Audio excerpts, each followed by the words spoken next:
کن یک جوان، کن یک راهبر انسانی که بگه من برداشت این تحقیر در حق ملت دیگه ندارم، من رفتم به استعفا، زندان قبول کنه، مرگ قبول کنه، ولی دیگه شنیدن این تحقیرها را قبول نکنه.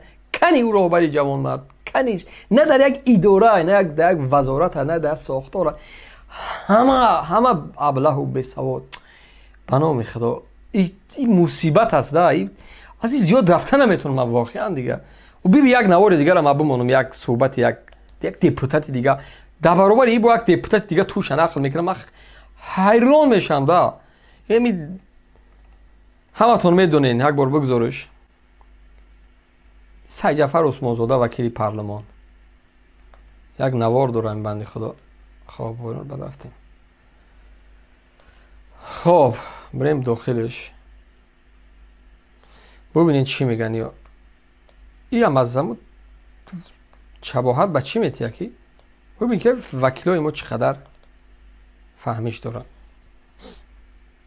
و اخیرا مشخصا گلبدین حکمتیار در کابل به تاجیکستان هشدار داده که اگر تاجیکستان جنگ را در افغانستان آغاز کنه، این جنگ به تاجیکستان کشیده خواهد شد و به تاجیکستان گوشزد کرده که نگذارید کشورتان به اوکراین و افغانستان دیگر مبدل شود. این اظهارات چی معنا داره؟ چی پیام به تاجیکستان میرساند؟ گلبدین حکمتیار سال 1000 ببینید قبل از اینکه این نوار بروه من میخوام چی هست این چرا میبرم دو در تاجیکستان هم چی شاید خلاص. ببینین وقتی که یک رسانه خارجی ده تو میرای مصاحبه میتی، تو وکیل پارلمانی، نماینده مردمی، اعضای را که حزب سیاسی هستی، به لحاظ خدا آبروی مردم پس نزن. شما چهره مردمین، شما مزگی مردمین، شما از نام مردم یا انتخاب مردم شما بودین به گفته خطا وکیلای پارلمان. من ازت خواهش، من تا امروز گمان میکردم در بین وکیلای پارلمان لااقل همین بنده خدا یک کمی از سیاست با خبر است، یک کمی انسان سیاسی است، یک کمی تحلیل و دیدگاه و سیاست داره. اینا من خفایم رحمان رفته است دست. من واقعا یک کمی فرق میکردم، ولی در یک رسانه رسمی با یک اصول کوچگی، با یک فهمیش خیلی غلامی، با یک تحقیر خیلی احمقانه برآمدن مصاحبه دادن، این نه اینکه آبروی تو پس میکنه. یکم وکیل پارلمان نماینده مردم، دوم بلیاز خدا همون حزب دیگر راهبر نداشت، راهبر یک حزب شده بدستی. ببینید او تحلیل ببینید. یه مردم شما دیپلماتی باید جواب بدین، شما سیاست مدارین، شما از لحاظ سیاسی جواب بدین، شما را نه از یکم قد کوچه نامد است بگه جواب بدین، شما را یک رسانه، یک تلویزیون، یک رسانه رسمی، یک جبهه شما را تماس میگیره، فکرتون نمیگیره. شما سیاست مدارین، فراموش نکنین این چیزا. وکیل پارلمان نه مردم، نماینده یک ملتی با شعور و با فرهنگ و با علم و با خیرت میگه ما اون نماینده این شما. نخود در این صد شما پایان فروین. او مرغ است، او روباه است، او خروز است، او چوجه است، شکمش دم است، سرش کل است. اوی بنده خدا وکیلی فراموش کردی مسئولیت. فراموش کردی که تو یک مسئولیت بزرگ داری در نزد وجدانت. تو نماینده مردمی، تو چهره مردمی. تو وقتی در یک رسانه خارجی میبری اینترویو میتی، مصاحبه میتی، متوجه حرفات باشی میگی. این فهمیش دیدگاه تحلیلی تو تحلیل یک بیسواد است، یک ابله، یک احمق است. این به من حیث یک وکیل پارلمانی تحلیل نباید داشته باشه. آبروی مردم این از پارلمان جای شما نیست. پس بهترین ها باید وکیل پارلمان باشه، ارزنده ترین ها باید وکیل پارلمان باشه. میفهمین؟ جای بجلبازی نیست پارلمانی کشور، جای دروغ و فتنه و شیطنت نیست. و پارلمان کشور جای شخصانی با اراده است، با شعور است، با فرهنگ است، بهترین های مردم است. ببینید یک روباه لنگ تیر خورده آمد، همین با سفارش پرزیدنت ما همون را ما صحت کردیم، دارو کردیم پای همین روباه لنگ. امروز با میخواهد که با ما تهدید کند، او برای ما صفر از یک مرغ است، هیچی است. اوی تحلیل نیست باور کنین. میخندن به حالت، میخندن اونا بندی خدا میخندن ورود. مسئولیت بزرگ داری آقای سعید جعفر، وکیل پارلمان، رهبری حزب. ای خاک تو سری او حزب، او اعضای او حزب، او نماینده های او حزب، جلوی نمود رهبراتون را بگیرین یا ارزنده تر بیارین. و مردم این وکیل شما است، نماینده است، مردم باید یه دعوت کنم مصاحبه بیا، من مصاحبه من بیام برات از نوک الک بگذرونم تا که تو چی حق داری نمود گپ میزنی وکیل پارلمان.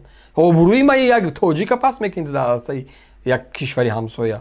یک کس میخنده برای من که ببین یک من نمیخوام به ایوازی نفسی تو برسم، به عزت نفست برسم. من نمیخوام تحقیر کنم، نمیخوام، واقعا نمیخوام، ولی خودتون اجازه میده که یک از برای شما رو تحقیر بکنه. به یک صبروش دوجه یک دنگی دیگه خودت آمده از دریجه. من تاریخ روز نسبت به گپی بد نمیگفتم، ولی امروز من دیدم چقدر فهمیش دارین شما. باور که یک روز یک ساعت 30 سکند 30 مینوت، یک مینوت 30 ثانیه، یک ثانیه بدن شما در پارلمان این ابلهی است. این گناهی ما است، گناهی و گناهی مردم است که شما وکیلین. صفر است. ما تهدید گلبدین همچنین تهدید یک روبه میدونیم. عموما برای ما یک خطر ندارد. دیگر اینکه من یک نیروی عادی‌ترینی فقط تاجیکستان رو معرفی میکنم. ما یک جمعیت داریم با نام شکارچیان. 350,000 نفر شکارچی داریم. 350,000 زیاده از 200,000 همی یراقی کمانی سنایپری تا 5-10 کیلومتر. ای دروغ میگی، کدام سنایپر تا 5-10 کیلومتر؟ من آدم نظامی نیستم، ولی وقتی من اینترنت رو اومدم دست کافتم شوریدم اونم سلاح در دست سربازای ما نیست. تو گفتنی که شکارچیات نیروش از ارتش دیده به قوتر است، پس این هم احمقی حکومت است، این هم ابلهی است. ای بندی خدا، در کدام کشوری دنیا دیدین که شکارچی سلاحش در حالی که سنایپر در جا 10 کیلومتر میزنه، 2.5-3 کیلومتر اگر درست بزنه میزنه. ولی من نمیدونم، من نخوندم.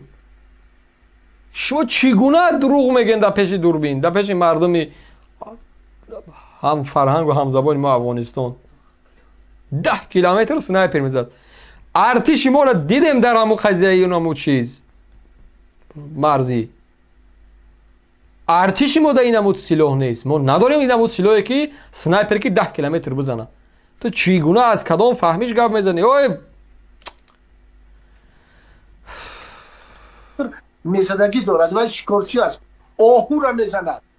همون شکم بی غوشی گلبدین زدن نمیتونه یا پیشانی پهن همون از تیرش نمیرسد.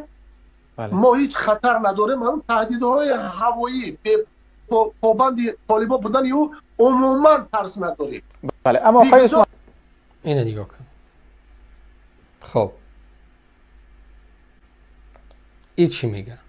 خب با یک جای دیگه یک صحبت دیگه است. همین صحبت هست، فقط یک کمی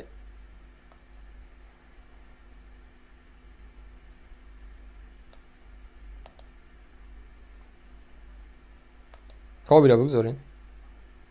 برادر ناتو، ببینین آقای عثمان زاده گفت که ما طالبان را اگه خواسته باشیم در 1 ماه محو نابود میکنیم. برادر ناتو، امریکا و ناتو 20 سال تمام در برابر طالب در افغانستان زد، نتونست طالبان را محو بکنه. تاجیکستان از کجا میتونه که طالبان را محو بکنه؟ خب حالا میگن نخواستن اونو، اگر نه میتونستن که حذف کنن طالبان. طور نیست که نخواسته بودن. ما شخصا در حکومت افغانستان کار کردیم. ما سالها با حمایه امریکا، با حمایه ناتو در برابر طالب ما جنگیدیم. اونطور نبود که امریکایی‌ها نخواسته باشن. آقای شریفی ممنون. فرصت ما پایین رسیده. میخوایم که آقای عثمان زاده پاسخ به سوالات شما داشته باشن. آقای عثمان زاده، پاسخ شما چیز نباید شما به عنوان یک شهروند خارجی بیاین در مسائل داخلی افغانستان چنین اظهار نظر داشته باشید؟ اگر در افغانستان از مردم افغانستان انتخابات شود و یک کسی رئیس جمهور شود، ما دخالت کنیم که در انتخابات اونها این دیگر است.